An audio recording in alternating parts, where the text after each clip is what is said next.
sponsorship, and I'm applying for the scholarship. For the scholarship, that's what it's called. Pro Riders. Yes, It's called is Pro doing Riders. a scholarship, and I'm applying for the scholarship. Okay, so turn the phone on. Okay. Now I'll ask you. Push the red button. Yep. And just let it run.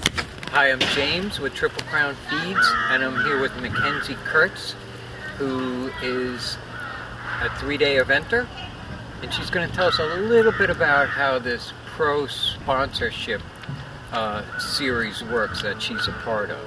So can you explain that to me?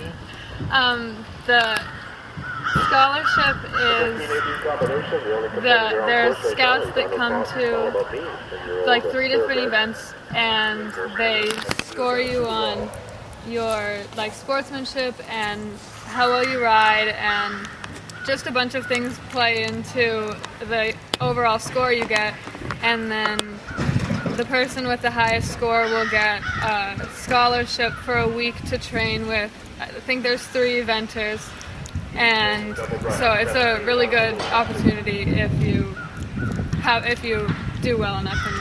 And how are you doing so far at this event?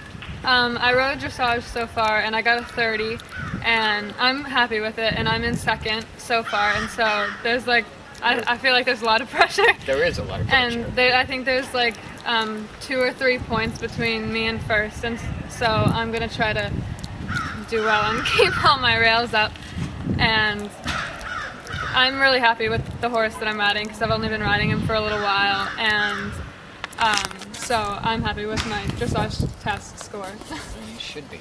So you said and you haven't been riding the horse for very long. How long have you been on this horse? I just started leasing. His name is Monty.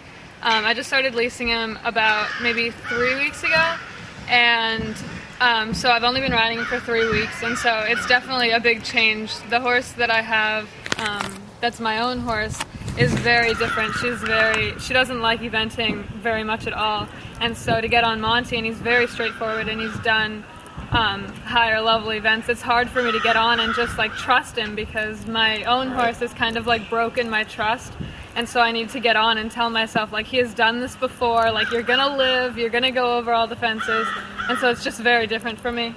But it sounds like it's a good relationship right off the bat. Oh, definitely, I love him. He's a really cool horse. That's great. What's the most challenging part of the 3-day event? Which discipline do you consider most challenging for you and Monty? I think that, I don't know, they all equally have their challenges, because I feel like dressage is a challenge because you definitely need to get a good score if you want to do well at the end of the day, and so I think it's a challenge to like start out well, right. But then you also have the challenge behind show jumping and cross country, that you need to keep all the rails up and keep your position, and cross country I think is the most like physically challenging because it's like strenuous for them. So you're not having to play catch up right now, you just got to ride smart going forward. Right, if I do well this afternoon and I keep all the rails up and stay in the time, I'll stay in my position or go higher. That's great. And so I have to ask you don't need the horse to be okay, right? No. Okay, cut that. So what's the biggest achievement for you so far in your riding career? In 2009, I was the Junior Novice Rider of the Year, and I had a pony, and he was 13 two hands, and he was the Reserve Champion Junior Novice Horse of the Year, and so I think that's definitely my biggest one. And then at AECs in 2010, I think. In 2009, I was second place in Junior Novice, and in 2010, I think I was third place, and my pony got the highest scoring pony award, and so I thought that was really cool. Yeah. And how he was 13 what? 13-2. 13-2. He was like a legitimate pony. Yeah. He was awesome. That's incredible. Yeah. So now I understand why you're a part of this pro scholarship serious. Yeah. Wow. So, what's the most difficult part of getting on the farm at home, getting the horse ready for an event? I think the most difficult part is trying to, like, you want to keep your horse conditioned so that you don't get out on cross country and he like dies on you. Except you need to not have him so fit that you're going to go out there and in dressage he's going to be a complete maniac. And so I think it's like important to know your horse and know that what he's going to be like when you go out on in dressage or in show jumping. You, like, obviously it's going to be different than at home, and so I think you need to take him to a lot of schooling shows and get him like in that environment and make sure you're ready before you come to the show.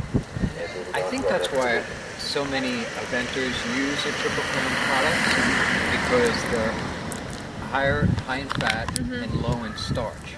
So they provide the energy but keep them quieter. And so it's such a suitable food for all disciplines, but for the eventing, because they got to be fit but stay quiet at the same time. Yeah. Which is a perfect match Definitely. for the Triple Crown feeds.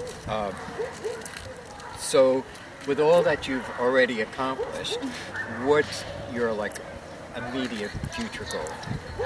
I would definitely like to, right now I'm trying to find a horse to do NAJYRC on next year, and that's the Junior Young Rider Championships, and so I need the level that is the lowest level I could go is preliminary, and so I'm trying to find a horse that I can do that level on and do successfully so that I qualify for NAJYRC.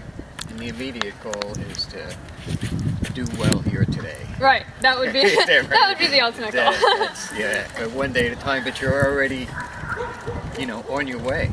Yeah. That's so good. I'm so glad you have that pressure up that you got through the dressage. I survived dressage, and so I can sit back a little. And just ride. Yeah. That's great. Well, good luck this afternoon. Thank you. And we'll be following you. And thanks so much for talking with us. Oh, no problem. All right, thank you. Yep, thanks.